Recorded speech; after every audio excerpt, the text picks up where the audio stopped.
네, 함께 오늘 정독하실 말씀은 열왕기하 4장입니다. 열왕기하 4장 말씀인데요. 제가 안내 말씀 한 가지 찾으시는 동안 드리겠습니다. 모로코에서 선교하시는 박에벤, 박에셀 협력 선교사님의 간담회가 오전 8시에 2층 다목적실에서 진행된다고 하니까요. 많은 참여를 부탁드리겠습니다. 열왕기하 4장, 제가 요약하는 글을 먼저 읽어드리겠습니다. 엘리사의 제자였던 남편을 일찍 여의고 빚을 갚지 못해 아들을 종으로 팔아야 할 위기에 놓인 한 여인은 엘리사를 통해 위기를 넘기게 됩니다.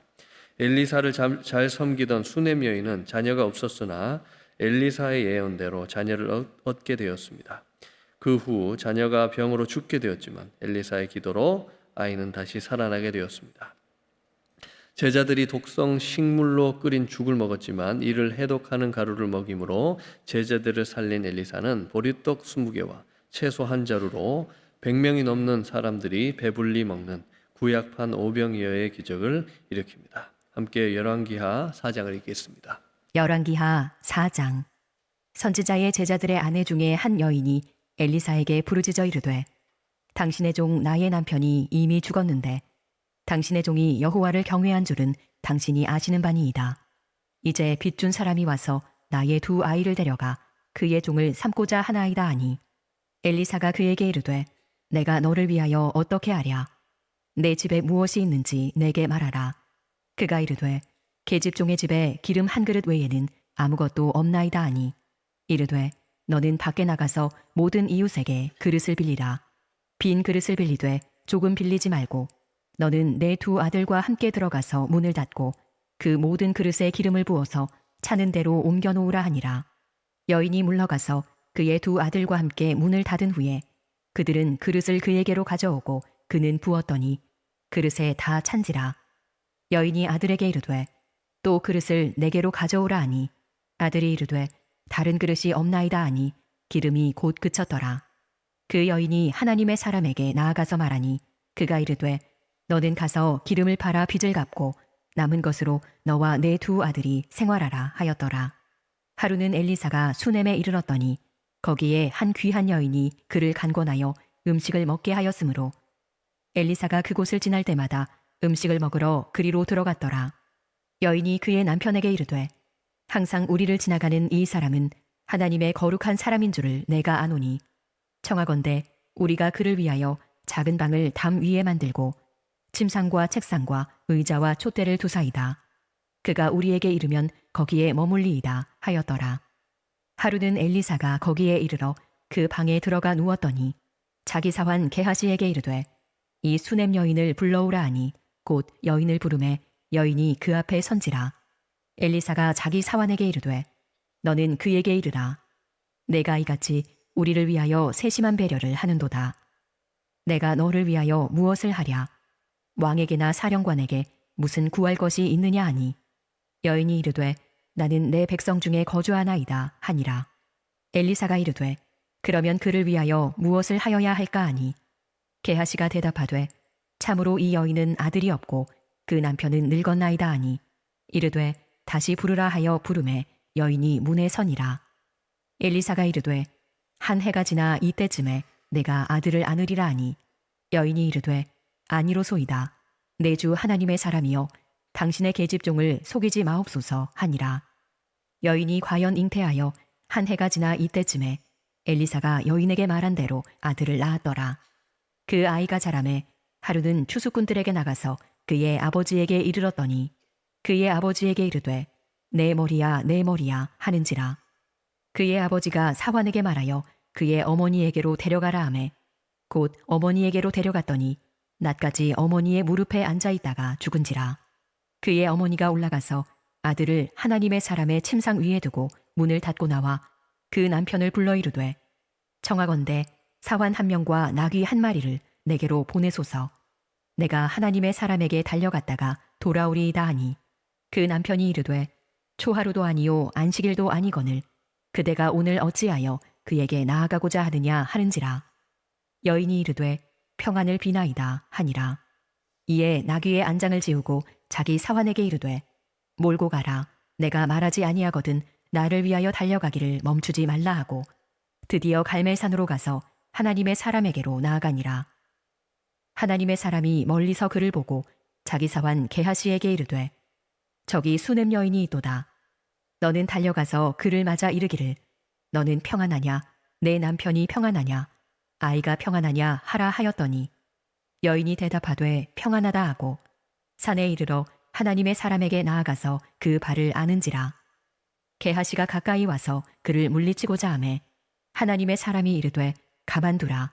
그의 영혼이 괴로워하지만은 여호와께서 내게 숨기시고 이르지 아니하셨도다 하니라. 여인이 이르되 내가 내 주께 아들을 구하더이까. 나를 속이지 말라고 내가 말하지 아니하더이까 하니 엘리사가 게하시에게 이르되 내 허리를 묶고 내 지팡이를 손에 들고 가라. 사람을 만나거든 인사하지 말며 사람이 내게 인사할지라도 대답하지 말고 내 지팡이를 그 아이 얼굴에 놓으라 하는지라. 아이의 어머니가 이르되 여호와께서 살아계심과 당신의 영혼이 살아계심을 두고 맹세하노니 내가 당신을 떠나지 아니하리이다. 엘리사가 이에 일어나 여인을 따라가니라. 게하시가 그들보다 앞서가서 지팡이를 그 아이의 얼굴에 놓았으나 소리도 없고 듣지도 아니하는지라. 돌아와서 엘리사를 맞아 그에게 말하여 아이가 깨지 아니하였나이다 하니라. 엘리사가 집에 들어가 보니 아이가 죽었는데 자기의 침상에 눕혔는지라. 들어가서는 문을 닫으니 두 사람뿐이라. 엘리사가 여호와께 기도하고 아이 위에 올라 엎드려 자기 입을 그의 입에 자기 눈을 그의 눈에 자기 손을 그의 손에 대고 그의 몸에 엎드리니 아이의 살이 차차 따뜻하더라. 엘리사가 내려서 집안에서 한번 이리저리 다니고 다시 아이 위에 올라 엎드리니 아이가 7번 재채기하고 눈을 뜨는지라. 엘리사가 게하시를 불러 저 수넴 여인을 불러오라 하니 곧 부름에 여인이 들어가니 엘리사가 이르되 내 아들을 데리고 가라 하니라. 여인이 들어가서 엘리사의 발 앞에서 땅에 엎드려 절하고 아들을 안고 나가니라. 엘리사가 다시 길갈에 이르니 그 땅에 흉년이 들었는데 선지자의 제자들이 엘리사의 앞에 앉은지라. 엘리사가 자기 사환에게 이르되 큰 솥을 걸고 선지자의 제자들을 위하여 국을 끓이라 하매 한 사람이 채소를 캐러 들에 나가 들포도 덩굴을 만나 그것에서 들호박을 따서 옷자락에 채워가지고 돌아와 썰어 국 끓이는 솥에 넣되 그들은 무엇인지 알지 못한지라. 이에 퍼다가 무리에게 주어 먹게 하여더니 무리가 국을 먹다가 그들이 외쳐 이르되 하나님의 사람이여 솥에 죽음의 독이 있나이다 하고 능히 먹지 못하는지라. 엘리사가 이르되 그러면 가루를 가져오라 하여 솥에 던지고 이르되 퍼다가 무리에게 주어 먹게 하라 하매 이에 솥 가운데 독이 없어지니라. 한 사람이 바알 살리사에서부터 와서 처음 만든 떡 곧 보리떡 20개와 또 자루에 담은 채소를 하나님의 사람에게 드린지라. 그가 이르되 무리에게 주어 먹게 하라. 그 사환이 이르되 내가 어찌 이것을 100명에게 주겠나이까 하나. 엘리사는 또 이르되 무리에게 주어 먹게 하라. 여호와의 말씀이 그들이 먹고 남으리라 하셨느니라. 그가 그들 앞에 주었더니 여호와께서 말씀하신 대로 먹고 남았더라. 아멘. 여러분 혹시 GPS 내비게이션을 켜고 운전을 하시다가 공사를 하거나 또는 사고가 나거나 교통 상황이 바뀌어서 화면에 그 도로 색깔이 빨간색으로 바뀐다든지 GPS가 처음 도착한 그 약속 시간, 도착 시간과 달라진다든지 또 그 전체 경로가 바뀌는 것을 한 번쯤은 경험해 보셨을 겁니다. 그때마다 우리는 스트레스를 받기도 하고 가슴이 철렁 내려앉기도 하고 별일은 아닌데 그렇게 되는 것 같아요. 우리는 인생을 달릴 때, 인생이라는 길을 달릴 때 꿈을 꿉니다. 탄탄대로와 같은 풍요의 길을 스포츠카 타고 질주하는 꿈을 한 번쯤은 꿔보기도 하죠. 하지만 그것이 너무나 비현실적으로 느껴질 때는 적어도 지금 가고 있는 이 길이 안정적으로 지금 이 페이스대로만 유지되었으면 좋겠다 하는 소원을 가지고 있기도 하죠. 그런데 사람이 계획을 세울지라도 그 발걸음을 인도하시는 하나님께서는 우리 삶의 그 여정, 우리 삶의 그 GPS를 굉장히 독특하게 설정해 주시는 것 같습니다. 때로는 아무것도 없는 빈곤의 바닥에서 시작해서 풍요의 그 길로 인도해 주시기도 하고, 때로는 풍요의 정점에서 빈곤의 골짜기로 우리를 인도하시기도 하죠. 도대체 하나님께서는 왜 우리를 이 두 극단의 길로 몰아 넣으시는 걸까요? 오늘 두 여인의 이야기를 통해서 우리가 그것을 한번 생각해 보길 원합니다. 첫 번째로 하나님께서는 우리를 빈곤에서 풍요로 인도해 주신다는 것입니다. 하나님께서는 때로 빈곤에서 풍요로운 그 여정으로 우리를 인도해 주신다는 것이죠. 21세기 현대 사회에서도 여성이 홀로서기란 쉽지 않습니다. 그죠? 맞벌이 해도 힘들다고 하는데 혼자 벌어서 자식들 뒷바라지하고 생계를 유지하기가 쉽지 않습니다. 게다가 아이들을 양육하고 집안일을 하면서 그 생계를 꾸려 나간다는 것은 결코 쉬운 일이 아니죠. 오늘날 제 아무리 사회보장제도나 복지제도가 잘 갖춰져 있다고 해도 쉬운 일이 아니라고 할 수 있습니다. 하물며 고대 사회에서는 어땠을까요? 고대 사회에서 여성은 독자적인 사회적인 지위를 부여받지 못했습니다. 법적인 권리를 보장받지 못했고요. 경제활동의 그 제한이 굉장히 심했습니다. 이런 시대에 남편을 잃는다는 것은 삶의 울타리를 잃는, 단순한 어려움이나 고난을 이야기하는 것이 아니라 생존의 위협을 당하는 그런 위기라는 것이죠. 더군다나 그 시대에 사역자의 아내가 혼자 되었다면 상황은 더 심각했겠죠. 그죠? 보이지 않는 하나님을 쫓아 살아가던 그 남편이 남기고 간 유산은 다 보이지 않는 것, 만져지지 않는 것들 뿐이지 않겠습니까? 그래서 당장에 먹고 사는 거, 입는 거, 마시는 거, 사는 거, 위기가 찾아왔을 것이고 생존의 위협으로 그것이 다가왔을 것입니다.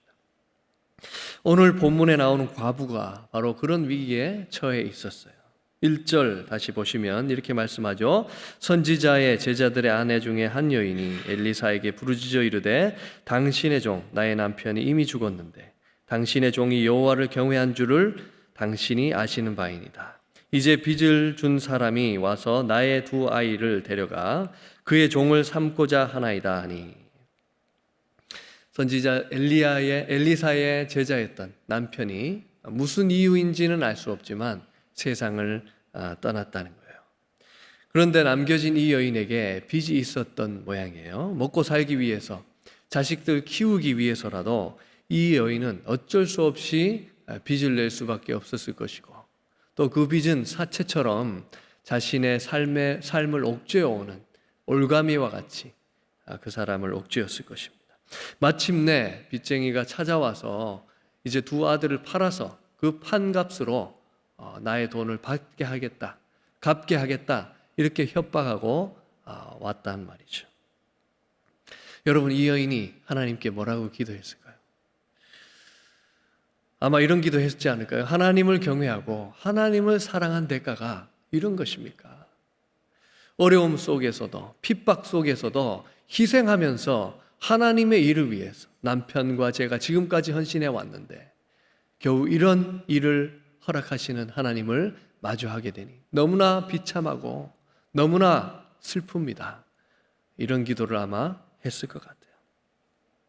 하지만 이내 현실의 그 생존 위협 속에서 이대로 죽을 수는 없다는 그런 생각이 들었을 것이고, 당시 그 여성이 내 현실에 유일한 동아줄로 보였던 선지자 엘리사에게 찾아온 것이죠. 그 여인이 엘리사에게 와서 부르짖었다 이렇게 이야기합니다. 소리치면서 구해달라고 엘리사에게 말했다는 거예요. 당신도 아시듯이 남편이 죽고 없습니다. 그런데 빚쟁이들이 아무것도 집에 남아있지 않은데 유일하게 남아있는 두 아들을 데려가려고 합니다. 집에 뭐가 있느냐 물으니까 기름 한 그릇밖에 없습니다. 그러니까 절망적인 상황에 대한 생각, 그것으로 가득 차 있습니다. 상황에 대한 절망과 낙담만이 이 여인을 차지하고 있는 것 같아요. 엘리사가 이야기합니다. 2절에 엘리사가 그에게 이르되 내가 너를 위하여 어떻게 하랴? 내가 무엇을 해줄꼬? 이렇게 이야기를 해줍니다. 그런데 엘리사는 이 질문을 통해서 이 여인이 잊고 있던 한 가지를 생각나게 합니다. 지금까지 엘리사가 행한 기적은 엘리사가 직접 그의 능력으로 행한 기적들이 아니죠. 그렇죠? 하나님께서 엘리사를 통해서 그 모든 기적들을 일으켰습니다. 그 사실을 죽은 엘리사의 제자도 잘 알고 있었을 거예요. 그 엘리사를 바라보면서 나도 능력의 종이 되어야 되겠다.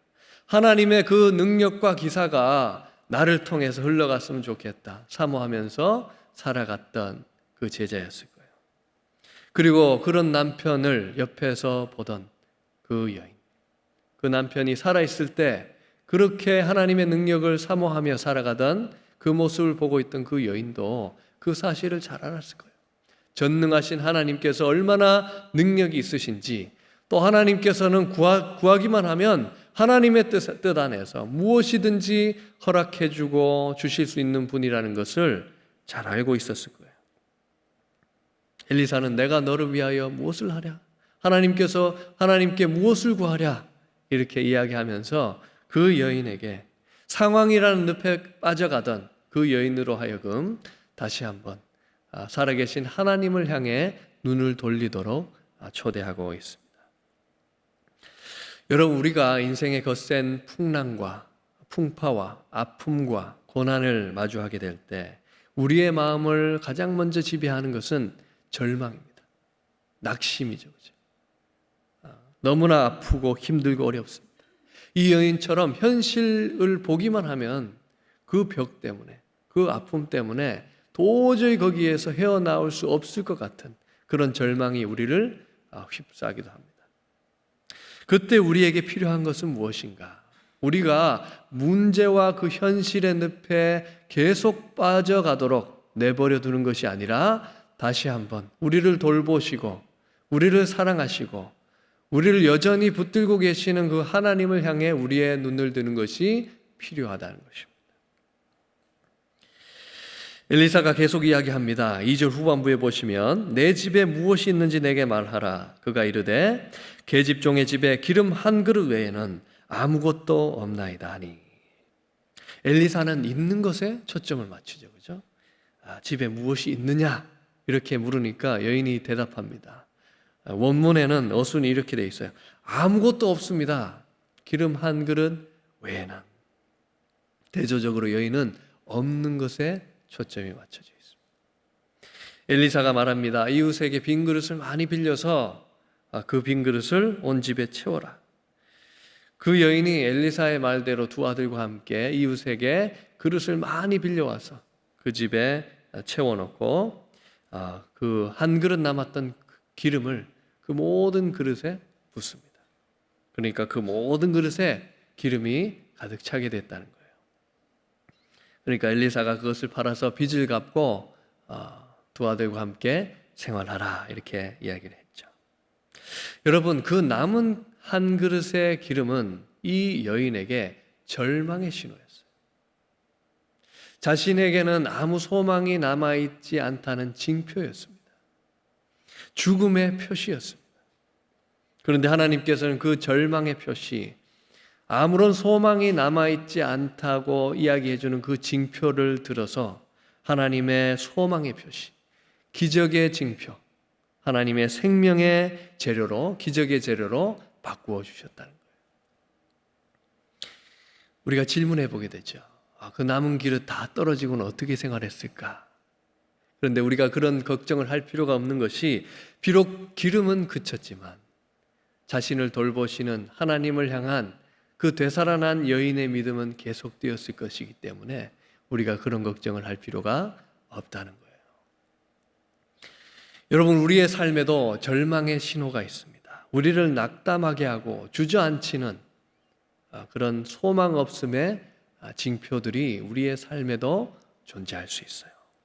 세상의 눈으로 보면 당장에 포기해야 되고 주저앉아야 되고 우리의 생명 끝난 걸로 볼 수밖에 없는 그런 삶의 징표들이 우리에게 있을 수 있습니다. 하지만 하나님께서는 바로 그 절망의 요소들을 소망과 생명과 기적의 재료로 삼으실 수 있는 분이라는 것을 증거하고 있어요. 그래서 우리도 그것을 믿고 붙들고 확신하면서 믿음으로 빈 그릇을 준비해야 된다는 것입니다. 하나님께서는 우리가 상상할 수 없는 방법으로 우리를 채우시되 풍성하고 넘치게 우리를 채워주시는 인자하신 하나님이라는 거예요. 그리고 우리는 그 경험을 발판 삼아서 이제는 그런 경험을 보지 않더라도 나를 돌보시는 하나님을 의지하면서 믿음으로 당당하게 걸어나갈 수 있다는 것이죠. 이처럼 하나님께서는 우리를 믿음의 빈곤에서 풍요로운 믿음으로 인도해 주시는 신실한 하나님이십니다. 두 번째로 하나님께서는 또 때로 우리를 풍요에서 빈곤으로 인도하시기도 한다는 것입니다. 8절부터는 새로운 이야기가 시작됩니다. 여기에도 한 여성이 주인공인데 앞의 이야기의 그 여성과는 사뭇 다른 그런 삶을 살고 있는 것 같아요. 8절 말씀입니다. 하루는 엘리사가 수넴에 이르렀더니 거기에 한 귀한 여인이 그를 간곤하여 음식을 먹게 하였으므로 엘리사가 그곳을 지날 때마다 음식을 먹으러 그리로 들어갔더라. 여기에 귀한 여인이라는 이 표현은 지위가 높고 아주 높은 위치에 있는 그런 여성이라는 뜻도 있지만 무엇보다도 이 여인이 부유했고 부자라는 사실을 나타내고 있는 그런 표현이에요. 당시 엘리사는 갈멜산에 거점을 두고 남쪽에 이동하면서 왔다 갔다 하면서 사역을 했던 것으로 보여지는데 바로 이 여인이 있었던 수넴이 그 길목에 있었던 것으로 보이고 그 수넴에 들릴 때마다 이 여인이 엘리사에게 식사 대접을 했던 것으로 보여집니다. 그런데 이 수넴 여인은 엘리사에게 식사 대접하는 것만으로는 부족했던 모양이에요. 9절과 10절에 보시면 이렇게 기록하고 있죠. 여인이 그의 남편에게 이르되 항상 우리를 지나가는 이 사람은 하나님의 거룩한 사람인 줄을 내가 아노니 청하건대 우리가 그를 위하여 작은 방을 담 위에 만들고 침상과 책상과 의자와 촛대를 두사이다. 그가 우리에게 이르면 거기에 머물리다 하였더라. 이 여인에게는 엘리사가 하나님의 거룩한 종이라는 것을 알아볼 수 있는 믿음과 영적인 눈이 있었다는 거예요. 그래서 그 사역을 위해서 자주 왔다 갔다 하는 그 엘리사가 언제든지 이곳으로 오면 사용할 수 있도록 모든 시설이 완비된 다 갖춰져 있는 게스트룸을 담 위에라고 되어 있는데 옥상 위에 우리가 지읍시다 이렇게 남편에게 제안을 할 정도로 신실한 여성이었다는 거예요. 여러분, 이렇게 부자고 지위가 높고 부족할 것이 없는 사람이 하나님과 멀어질 법도 한데 또 다른 향락이나 사치에 빠질 법도 한데 이렇게 하나님의 사역을 위해서 동력하고 열심을 품는다면 하나님께 얼마나 아름다운 일이겠어요. 우리가 하나님이라면 이런 사람에게 더 많은 복을 주어서 하나님을 더 열심히 더 많이 섬기게 할 것 같아요. 엘리사도 같은 마음이었던 것 같습니다. 13절에 엘리사가 비서를 통해 그 여인에게 질문을 해요. 나를 위해서 이렇게 세심하게 배려하고 섬기는데 혹시 무슨 소원이 있느냐?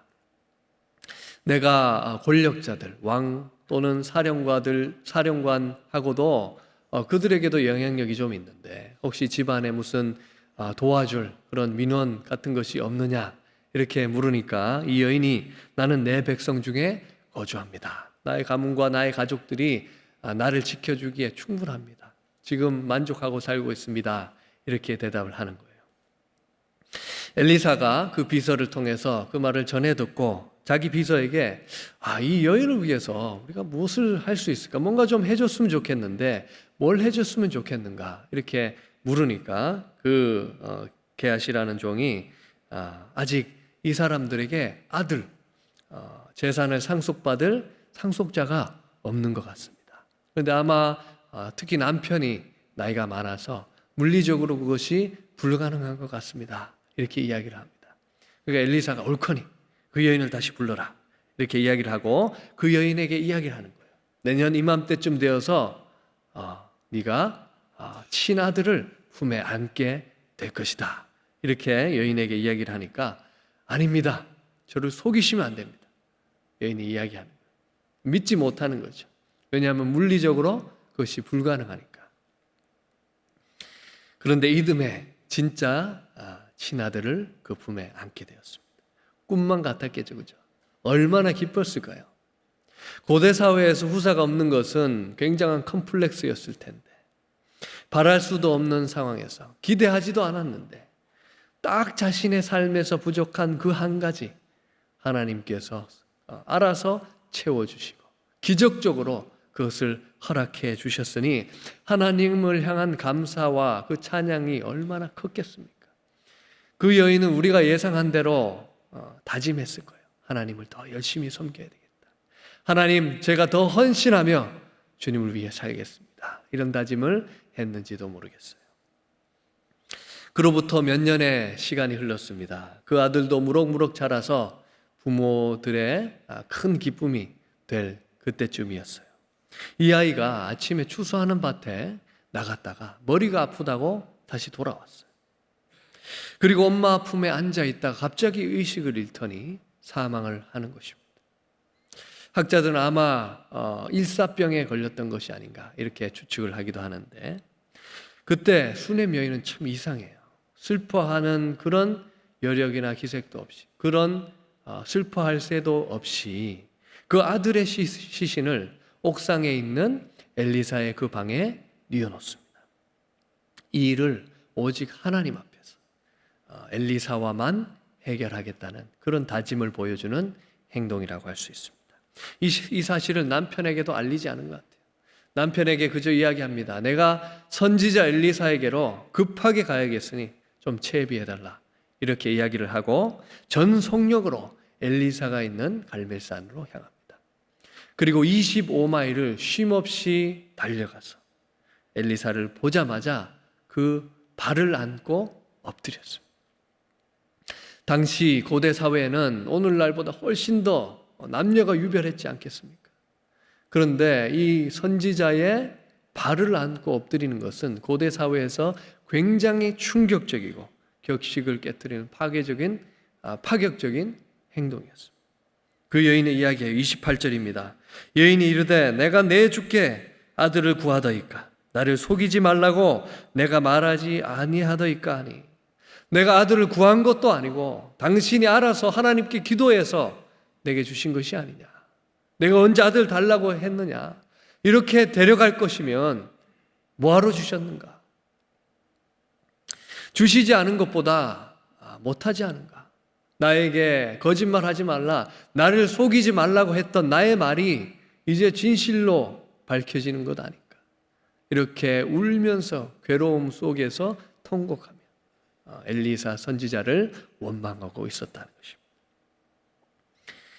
이에 엘리사는 자기 비서를 보내서 이 일을 해결하려고 하지만 그 수넴 여인의 각오는 비장해요. 엘리사가 함께 가지 않으면 그를 떠나지 않겠다는 것입니다. 결국 엘리사가 수넴 여인 집을 방문합니다. 그 여인과 함께 옥상에 있는 아이가 뉘어져 있는 그 게스트룸으로 들어가서 함께 기도합니다. 그리고 아이 몸에 엎드려서 하나님께서 나의 이 생명의 온기를 아이에게 전달해 주시도록 간절히 기도하고 오랫동안 아이를 살리기 위해서 시도합니다. 그렇게 오랜 시간의 간절한 기도와 또 시도 끝에 하나님께서 이 아이를 엘리사를 통해 살아나게 하시죠. 여러분, 때로 하나님께서는 우리를 풍요에서 빈곤으로 이끄십니다. 이 수넴 여인은 부족한 것이 없는 사람이었어요. 승승장구하는 사람이었습니다. 모든 것이 평온한 사람이었어요.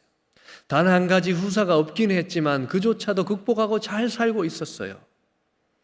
믿음도 좋았습니다. 다른 곳에 마음을 좀 둘 법한데도 하나님의 사역을 위해서 선지자를 물심양면으로 서포트했습니다. 표면적으로는 고난이 생기기도 어렵고 또 고난이 생기면 안 될 것 같은 삶, 그것이 오히려 하나님께 손해가 될 것 같은 삶, 오히려 더 승승장구하고 풍요로워져야 될 것 같은 삶이었단 말이죠. 하지만 하나님께서는 그 바랄 것 없는 수냄 여인을 괴로움 가운데 간절하게 하셨고, 또 평생 누구에게 아쉬운 소리 한번 해보지 않았을 그 교양 있는 여성을 땅에 엎드려 선지자의 발을 붙들게 하셨습니다. 하나님께서 왜 그렇게 하셨을까요? 여러분, 때로 우리의 삶에도 이런 일이 생길 수 있습니다. 하나님을 의지하고 하나님을 사랑하고 그분과 동행하면서 나의 삶을 일구어 왔는데, 하나님의 일을 위해 열심히 성심성의껏 섬기면서 내가 신앙생활 잘 해왔는데 오히려 나의 삶이 더 어려워진다든지 나의 삶에 예상치 못한 환난과 곤고가 들이닥칠 때가 있다는 것이죠. 그렇다면 하나님께서는 왜 이 부조리를 우리의 삶 속에 허락하시는 것일까요? 그것은 바로 하나님께서는 우리가 그저 그런 믿음에 머물러 있기를 원치 않기 때문입니다. 우리가 스스로 생각하기에 좋은 믿음에 머물러 있기를 원치 않으시기 때문이라는 거예요. 때로는 우리가 생각합니다. 그래도 이 정도 믿음이면 괜찮지 않은가? 이 정도면 그래도 누군가는 칭찬할 수 있을 것 같다. 교만까지는 아니더라도 객관적으로 다른 사람이 생각하기에도 괜찮은 믿음 아닌가, 이렇게 생각할 수 있습니다. 그 수냄 여인이 그랬습니다. 다른 사람이었다면 하나님을 떠나든가 신앙생활이 소홀해질 법도 한데도 하나님을 열심히 섬겼어요. 정말로 객관적으로 칭찬받을 만한 믿음이었어요. 적어도 사람들이 보기에는 그랬습니다. 하지만 하나님께서는 그 수냄 여인이 그저 그런 믿음에 머물러 있기를 원하지 않으셨어요. 나를 윤택하게 하고 나를 평온하게 하는 나의 소유, 내가 가지고 있는 누리는 모든 것에 그저 보태어진 하나님이 아니라 간절한 마음으로 오직 하나님만 붙들고 의존하는 믿음, 그저 나에게 좋은 것을 주시는 하나님이 아니라 사망의 음침한 골짜기로 지나가더라도 나를 이끌어 주실 수 있는 하나님, 죽은 자를 살리시며 없는 자를 있는 것으로 부르시는 그 하나님을 경험하고 믿고 붙들고 살아가게 하시기 위해서 하나님께서는 그녀를 괴롭게 하셨어요. 간절하게 하셨습니다. 그리고 땅에 엎드려지게 하셨어요. 풍요한 심령에서 빈곤한 심령이 가난한 자가 되게 하셨어요. 왜 그렇게 하셨습니까? 차원이 다른 믿음으로 살아가게 하기 위해서 그렇게 하셨다는 것입니다. 여러분, 이처럼 하나님께서는 우리를 믿음의 빈곤에서 풍요로운 믿음으로 인도하시기 위해서 때로는 우리 삶을 외면적 풍요에서 외면적 빈곤으로 인도하시기도 하신다는 것입니다. 오늘 우리는 엘리사 시대의 두 여인을 만났습니다. 첫 번째 여인은 빈곤에서 풍요로 나아간 여인이었습니다. 남편을 여의고 빚에 허덕이며 두 아들마저 잃어버릴 절체절명의 위기에 처해 있는 그 여인이었습니다.